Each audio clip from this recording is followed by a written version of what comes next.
Did you feel like you had to stick up for Danica Patrick with Richard Petty, like big brother? And she works. I didn't with feel you? like I had to. I just felt I did it because it was right. I mean, you know, I Richard knows a lot about this sport, obviously, and he's still a car owner. He's still engaged in what's going on, but he doesn't know what it's like in this series now to drive. He hasn't driven in this series for 20 plus years.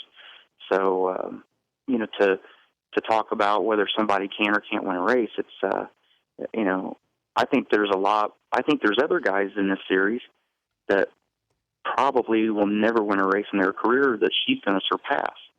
So I just think the fact that I still think there's some of that ill feelings toward her, and I think Richard's deal is an example of that. What do you mean, as a woman?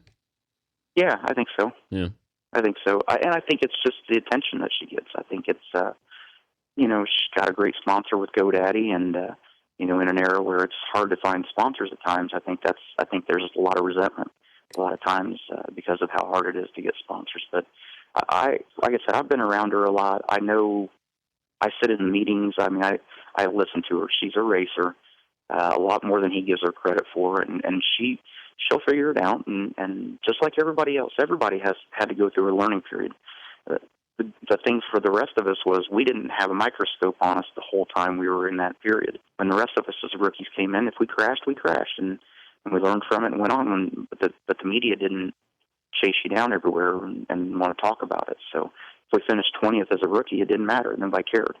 If she goes out and finishes 20th, then it's not only do they care, but it's that's disappointing. No, it's not.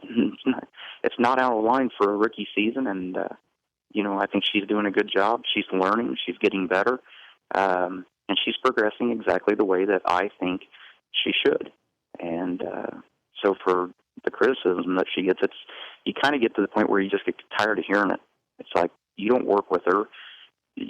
All you see is the end result, and I'm going to back her up on this because I believe she can do what she's set out to do. And just like anybody else, I'm going to stand up for my drivers, not because I feel like I have to, but I hired her because I believed in her, and that hasn't changed. And I wanted everybody else to understand that I still believe in her, no matter.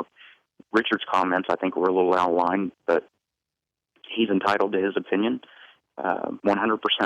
But I, at the same time, am entitled to mine, and my opinion is I think she's doing a great job for no more time than she's been in a stock car, and I'm going to defend her for that.